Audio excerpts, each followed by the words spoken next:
Hi అండి, వీక్షిస్తున్న ప్రేక్షకులందరికీ హృదయపూర్వక నమస్కారాలు. నా పేరు లయన్ డాక్టర్ వీణా సరస్వతి, ఎస్ఎస్ఎల్ న్యూమరాలజీ మా సంస్థ. ఇప్పుడు మనము ప్రతి ఒక్కళ్ళము కూడా నంబర్స్ ఏంటి, ఎలాంటి నంబర్స్ ఉండాలి, ఎలాంటి నంబర్స్ ఉండకూడదు అని తెలుసుకున్నాం కదా. మీకు ఒక చిన్న ఎగ్జాంపుల్ చెప్తాను. న్యూమరాలజీలో మనము కింగ్ నంబర్, క్వీన్ నంబర్ అని అంటాము. అలాగే దీన్ని మరి ఒక భాషలో కండక్టర్, డ్రైవర్ నంబర్ అని కూడా అంటాము. దీన్ని ఎలా తీయాలి, దీని ద్వారా ఏంటి యూజ్, దీనివల్ల మనకి ఏంటి ప్రయోజనాలు అన్నది కూడా నేను తర్వాత చెప్తాను.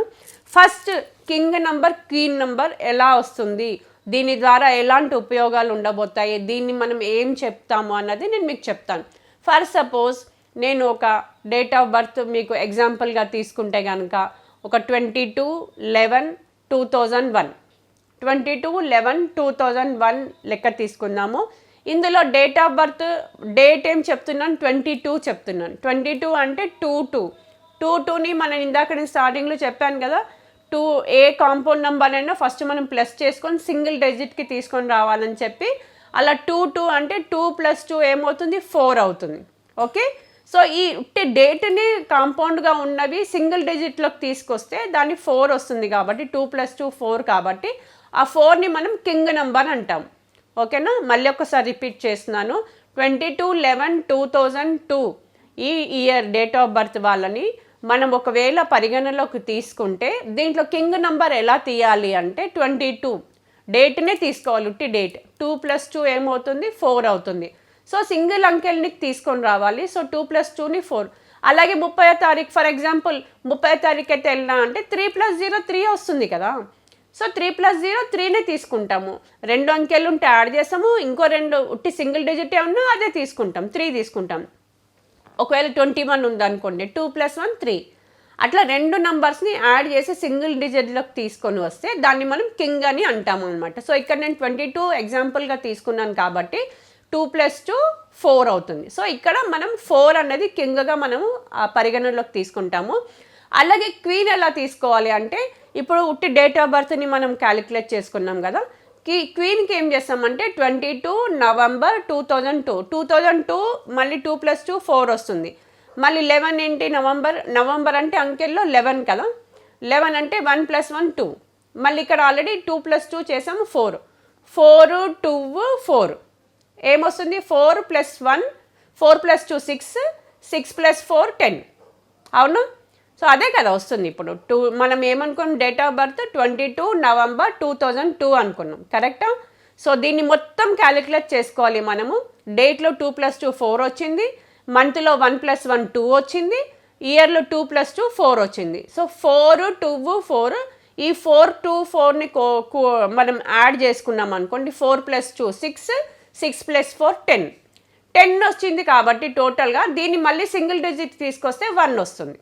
అవునా, కరెక్టా. ఒకసారి మీరు కూడా కరెక్ట్గా వేసి చూడండి. 22 నవంబర్ 2002 ఈ డేట్ ఆఫ్ బర్త్ని కనుక మనము కింగ్ అండ్ క్వీన్ తీయాలి అంటే ఫస్ట్ కింగ్కి డేట్నే యాడ్ చేసుకోవాలి. 2 + 2 = 4. ఇక్కడ కింగ్ వచ్చేసింది. క్వీన్ కావాలి అంటే 2 + 2 4 1 + 1 2 మళ్ళీ 2 + 2 4. సో ఈ టోటల్ డేట్ ఆఫ్ బర్త్ని యాడ్ చేయాలన్నమాట. 4 2 4. సో 4 2 4 మొత్తం యాడ్ చేస్తే 8 + 2 10 10 = 1. సో ఇక్కడ కింగ్ 1 క్వీన్ కింగ్ 4 క్వీన్ 1 అవుతుంది. అర్థమవుతుంది కదా మీకు. సో టోటల్గా డేట్ ఆఫ్ బర్త్ని కూడితే కనుక క్వీన్ వస్తుంది, సింగిల్ డిజిట్లోకి తీసుకొని రావాలి. అలాగే టోటల్ డేట్ ఆఫ్ బర్త్ని కూడితే కనుక కింగ్ వస్తుంది. సో 4 + 1 ఇది మన కింగ్ క్వీన్ తీసుకొచ్చుకున్న ప్రక్రియ. సో ఇది చాలా సింపుల్ అండి, దీంట్లో కష్టపడే అవసరమే లేదు. ఏదైనా కానీ చాలా సింపుల్గా పరిష్కరించుకొని మనం ఎలాంటి లైఫ్లో ఉన్నాము, ఎలాంటి గ్రహాలతో ఎలాంటి రాశులతో మనం నడుస్తున్నాము, ఈ రాశుల వల్ల మనకు ఎలాంటి ప్రభావితం అవుతుంది, దీనికి పరిణామాలు ఏమేమి చేయొచ్చు, రెమెడీస్ వల్ల మనం ఎలాంటి లైఫ్ని బాగు చేసుకోవచ్చు అన్నది చాలా సింపుల్గా తెలిసిపోతుంది. ఇందులో చిన్న ప్రక్రియ మనం తెలుసుకున్నాం ఇప్పుడు, king queen. Okay okay so king queen మనకు తెలుసుకోవడం వచ్చేసింది. డేట్ ఆఫ్ బర్త్లో నుంచి కింగ్ ఎలా తీయాలి, క్వీన్ ఎలా తీయాలి అన్నది కూడా మనం చూసుకున్నాము. నెక్స్ట్ మనం ఏం చేద్దామంటే, ప్రతి ఒక్కళ్ళు కూడా లక్కీ నెంబర్ ఏంటి అని అడుగుతారు. ఓకే, లక్కీ నెంబర్ ఏంటి, మా ఏంజల్ నెంబర్ ఏంటి అంటారు. దీన్ని మనము ఏంజల్ నెంబర్ కూడా అంటాము. సో మగవాళ్ళకి కనుక ఏంజల్ నెంబర్ కావాలి అంటే ఇప్పుడు మనం తీసుకున్నాం కదండి, టోటల్ నెంబర్ 1 వచ్చింది. డేట్ ఆఫ్ ఇయర్ ఆఫ్ బర్త్లో 2 + 2 4 వచ్చింది కదా. ఆ 2 + 2 4ని ఏం చేస్తాము, టోటల్గా మగవాళ్ళు అయితే -11 చేస్తామన్నమాట. 4 - 11 - 4 11 - 4 8 వస్తుంది. అది ఏంజల్ నెంబర్ కింద మనం పరిగణిస్తాము. అలాగే ఆడవాళ్ళకైతే ప్లస్ చేయాలి, +4 చేయాలి.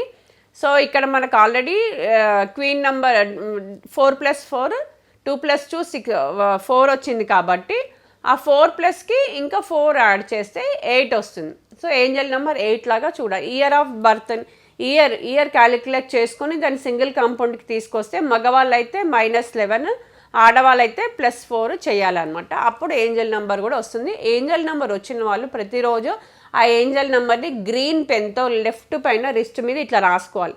రాసి సర్కిల్ చేసుకోవాలి. సర్కిల్ చేసుకోవడం వల్ల ఆ పాజిటివ్ ఎనర్జీస్ మీలో రెగ్యులర్గా నిండుగా మీతో జర్నీ అవుతూ ఉంటుంది. దానివల్ల చాలా థింగ్స్ కూడా మీకు బెనిఫిట్ అవుతా ఉంటుంది. అదృష్టం అనేది కలిసి వస్తుంది. హార్డ్ వర్క్ అంటే ఏమైనా కొంచెం తొలగిపోతుంది. బట్ అది రెగ్యులర్గా గ్రీన్ పెన్తో లెఫ్ట్ రిస్ట్ మీద ఇక్కడ రాసుకోవాలన్నమాట. సో ఇయర్ ఆఫ్ బర్త్ ఇయర్ది వచ్చిందే అది, దాన్ని మగవాళ్ళైతే -11, ఆడవాళ్ళైతే +4 చేయాలి. అది చేయడం ద్వారా మీకు ఈజీగా లక్కీ నెంబర్ అంటే ఏంజల్ నెంబర్ అన్నది తెలుస్తుంది. ఏంజల్ నెంబర్ వేరు, మళ్ళీ లక్కీ నెంబర్ వేరు. ఏంజల్ నెంబర్ జస్ట్ మేనిఫెస్టేషన్ చేసుకోవడానికి మనం లెఫ్ట్ రిస్ట్ మీద రాసుకుంటాము.